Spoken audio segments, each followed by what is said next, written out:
It's an honor to be here this morning. It's an honor to be invited to bring to you some information that I hope you'll find useful.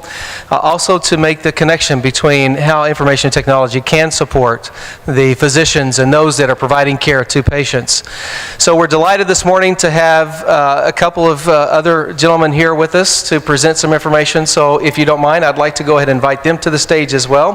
First, I'd like to invite Amit Mukam, who's a partner of Advisory Services and a National Industrial Head for Healthcare at KPMG India. So welcome. Thank you. And then I'd also like to invite Karan Singh, who's the lead on the healthcare practice in Asia Pacific from Bain & Company. Thank you. So to kick off this morning's session, what I'd like to do is to bring to you some information that, again, I hope you find helpful and useful here in India. But I want to share with you some things that are going on outside or around the world with respect to information technology. So let me see if I can find my presentation here. Which folder is it in?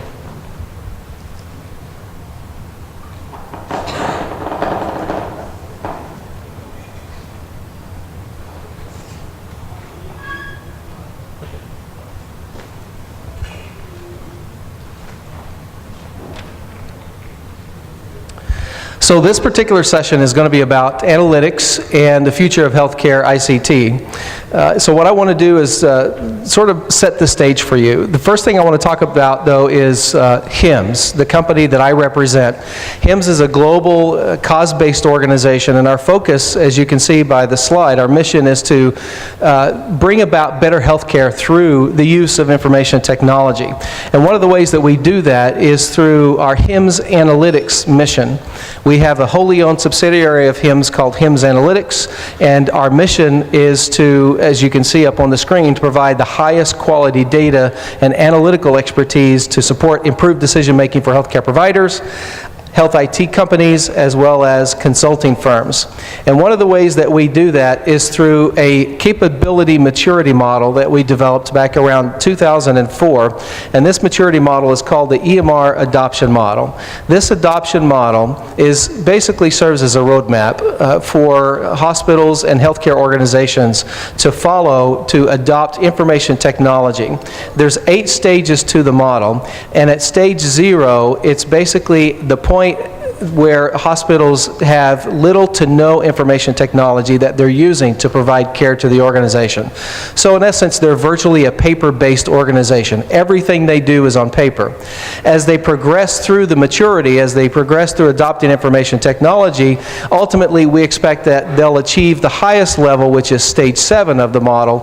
At stage 7, they have adopted advanced capabilities of information technology and have become virtually a paperless organization, where they don't document anything on paper, they don't write prescriptions on paper, everything is done electronically.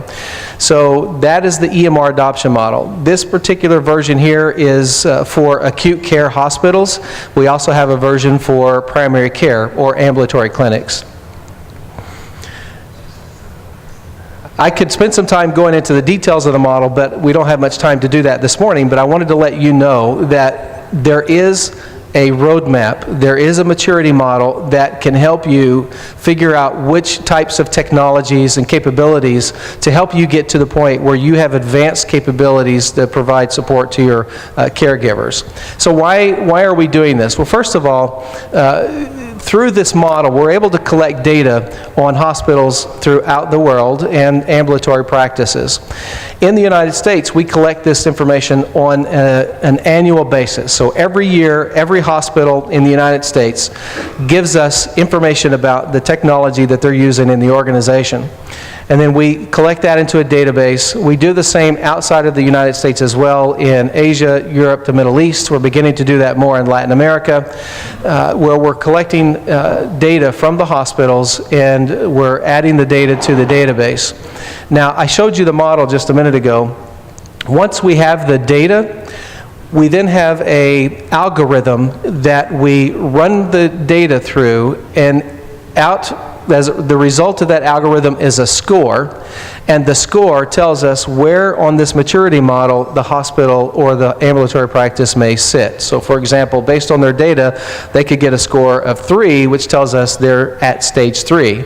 It also means that they haven't implemented the technologies that are, all of the technologies that are expected at stages 4 or higher. So why do we do this? There's 4 main reasons why we do this. The first one is for thought leadership. We want to be able to share the data back to the industry so that we can help drive quality, we can help drive safety and efficiency improvements in delivering health care. The other reason is because we want to help inform governments. Governments have been using our data to help them create and build or develop national policy for the adoption of information technology, as well as for the, in the United States, we call it meaningful use, to demonstrate how you're using information technology to meaningfully, and that you're using the technology in a meaningful way to deliver care. The other reason is to inform the market. So we want, like what I'm going to be showing you here this morning, is to be able to let you know where the market is, whether it's in India, whether it's in all of Asia or the United States, where the market is in terms of the adoption of information technology. So I'll show you some information about that here in just a minute. But that's another reason why we're collecting this information. And then we also want to be able to drive the market. So one thing that this information serves as is a motivator for organizations to begin to move quicker towards the adoption of advanced EMR capabilities. So the way this is done is because this is a maturity model and organizations are using it as a roadmap, as a strategy. I can tell you, I visit hospitals around the world, and I've been into many hospitals where they take this maturity model and they use this maturity model as a tool to inform the leadership of the hospital, to inform the boards of the hospital and the ambulatory organizations and the community that here is what we're going to be doing, here's what we're committed to doing to adopting information technology to provide better care for you. So I've seen this work as well. So you can see the 4 reasons why we do that. Now, I'm going to show you some statistics based on the data that we've collected in the United States. I have some other charts that I'll show you for other parts of the world. But in the United States, I wanted to share with you that of the 5,449 hospitals that we have, only about 3.1% of those today are at stage 7. So only about 175, 180 hospitals have achieved advanced EMR capabilities. And when I say advanced EMR capabilities, I'm talking about the ability of the system to provide clinical decision support to the physician. As they're documenting in the EMR, the system is giving them feedback. Here's a recommended protocol. Here's a recommended order set. Here's the recommended treatment for that disease that you've entered for that patient. So clinical decision support. It also provides, this level of capability means that the organization has some level of analytics capability. They are able to look at their clinical data and their financial data and any other business data, mash it all together, and then to use that to create metrics and to understand what's going on in their organization from all different angles. And then they can use that information to help them make specific decisions about how to respond to the issues and the concerns that they have in their particular communities. So a stage 7 organization has those types of capabilities, and I'll talk about that more in just a minute. But you can see where the hospitals fall within the other stages of the EMR adoption model. Now I've got 2 columns here. The first column, the second quarter of 2011. In the United States, when President Obama signed the American Recovery and Reinvestment Act in 2009, what they essentially did was make available $20 billion to the healthcare industry to say, if you will adopt information technology and demonstrate to us based on the metrics that we establish that you can use information technology in a meaningful way by improving care, reducing cost, improving outcomes, then we will give you extra money to help cover the cost of implementing that technology. So that law was signed going out until the second quarter of 2011. So in 2011, up to 2014, there's been a tremendous increase in the number of hospitals that have achieved stages 4, 5, and 6 of the EMR adoption model. So I'm saying that to let you know that, at least in the United States, they're motivated by money, right? So technology is not cheap in some cases, and a lot of the smaller organizations particularly needed help from a financial perspective to be able to implement the technology. So this was very helpful for them. So they were motivated by not only the extra money they were able to get, but also now that they're realizing that there are other values other than having the money, there's other values to having this level of capability, which is improved outcomes, improved care. And we have a lot of data that demonstrates the return on achieving this particular level. Now this is what the adoption looks like in Asia, in the Asia-Pacific region. So in the United States, the hospitals present their data to us on an annual basis. Outside of the United States, it's given to us when we're invited to come and collect the data from them. So we don't ask the hospitals, we don't go out and proactively solicit the data. We are being asked to come in and collect their data and tell them what their scores are. So far in Asia, we have 626 hospitals that have asked us to come in and collect their data. Some have been driven by the governments, so the ministries of health have asked us to come in and do this. Others, hospitals have asked us to do this on their own, but we've been able to collect over 600 hospitals worth of data, and you can see based on the data that we've collected that only about 0.2% of these hospitals have achieved stage 7 of the model. About 2.9% are at stage 6, and we still have roughly over half that are still providing care, documenting care on a paper system. So this is what Asia looks like. So with the data that we collect, we're able to show you not only from a region perspective like the United States or from Asia, we can also do a cross-country comparison. So on this particular slide, this is not all-inclusive. This is just a representative sample of the countries that we have collected data on. You can see, compare country by country, where these countries are, where those healthcare markets are in terms of their adoption of information technology. I don't have India up there, but we have collected some data for some Indian hospitals as well. We'd like to see more. So I'll give you a minute to look at that. I don't want you to spend too much time on the slide because, again, I just wanted to show you that the data that we have collected is global. We can do some global comparisons, but also to let you know that interest and the commitment to adopting information technology is a global is a global interest. So a lot of countries in the world are working towards this direction. We don't have any hospitals in Africa yet. But I am talking to an organization that is working very hard to provide EMR-type capabilities to particularly the really small villages in around Lake Tanganyika, where there's 4 African countries that surround Lake Tanganyika. And a lot of the smaller villages there have, a single healthcare giver.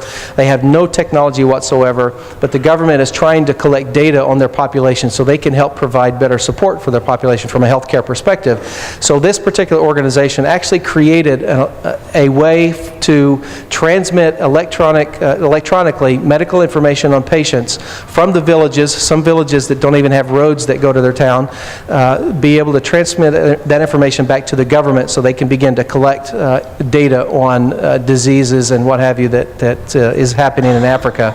So even in the continent of Africa, there is interest in using technology to help improve care for the population.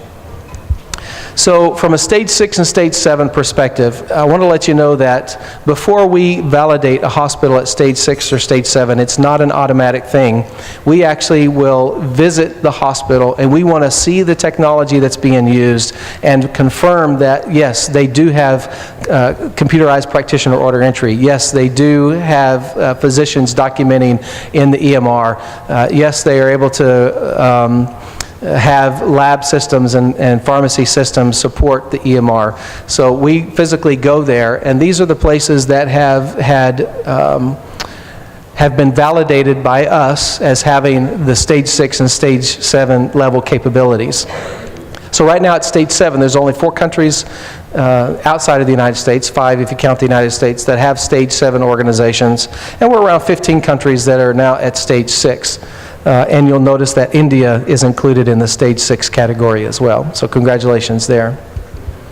Now, the summary of a stage 6 and stage 7 organization, this is where I want to drive home the point that I made yesterday, that it's not about the information technology. It's really about how we use the information technology to drive improvements in care, to drive improvements in performance in terms of the business, and to help reduce costs for healthcare delivery. So when you look at a stage 6 and stage 7 organization, here are the things that we expect to see when we visit those hospitals. So we expect to see that they're using data to drive improved outcomes related to their processes in the hospital, financial processes, their clinical processes, quality and safety.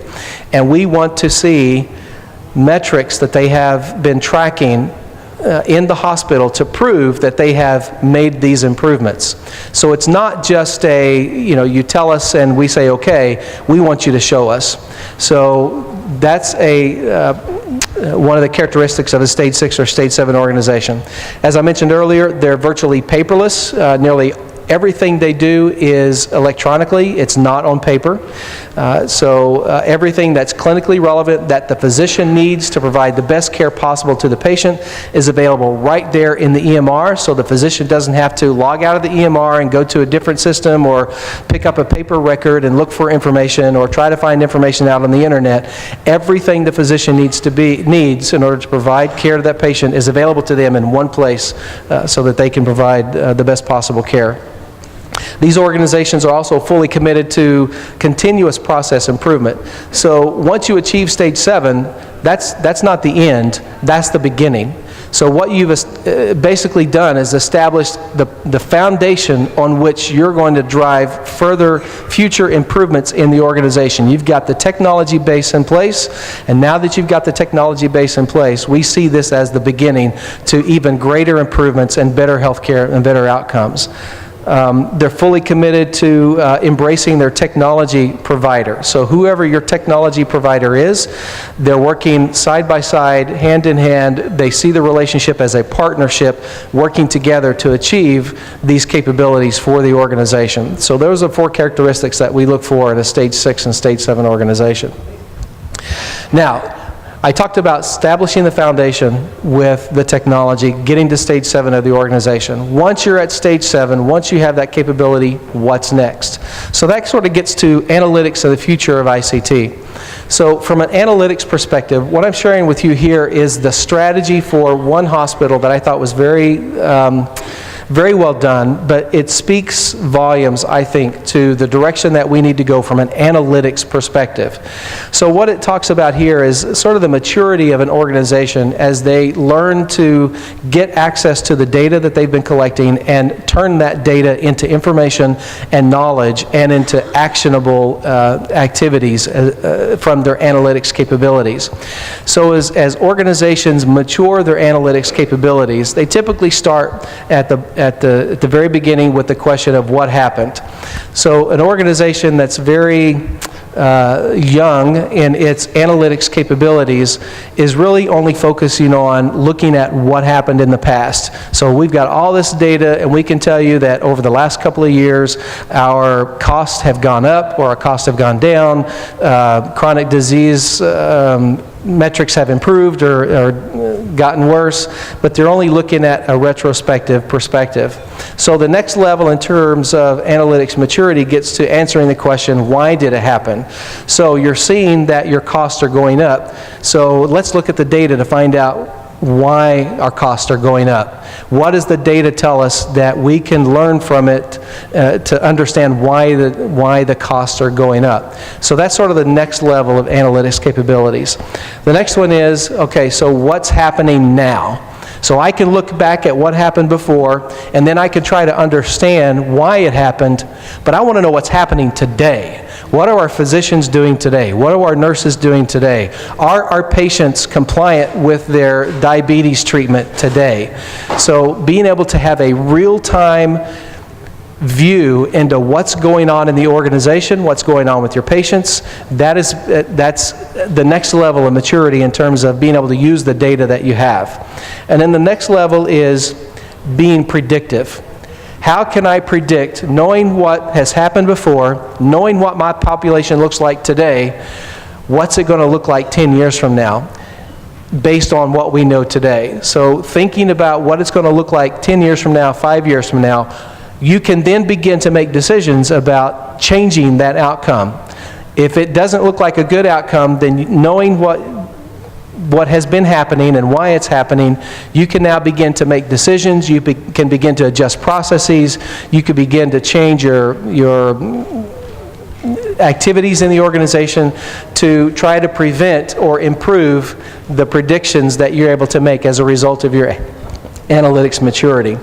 So ultimately, what we're striving for is to get value out of the use of our information technology. We don't want to implement technology just for the sake of implementing technology. We want to get value back out of it. So using analytics is a way to help you do that. So that's really the takeaway for that particular slide. Now, what value is the data to prove it? So this is a repository of all of those case studies and stories. Right now there's about 8,000 from around the world, and these stories are broken down into these different areas. So for example, if an organization has data to prove that they've improved patient satisfaction or staff satisfaction, such as physician satisfaction or nurse satisfaction, then those stories will be in this area at the top under S for satisfaction, and the same for the other areas.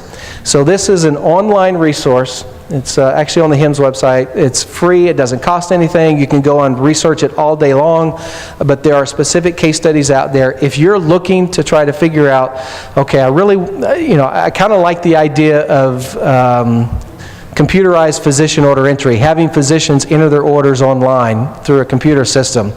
But I don't know if it's really worth the money or worth the effort to do that. You can go to this data repository and do a search on CPOE and be able to find stories that and reports and case studies that will show you the value that other organizations have gotten out of adopting CPOE. This will then help you better make a decision for your organization to determine whether or not it's the right thing for you to do or not. So this is a resource to help your organization decide what is the best type of technology or capabilities that your organization can implement. So that's what the website looks like. It is dynamic, so you can click on any of these colors here, and it shows you, it'll break it out by either more categories and even more categories until it finally gets you to the report that you're looking for. So it's a really great resource. We continue to add stories to this database regularly. The other thing too is that if you have adopted information technology in your organization and you can demonstrate an improvement in one of these areas, send us your story. We can add it to here, and the rest of the world can then benefit from the improvements that you've been able to garner from implementing information technology.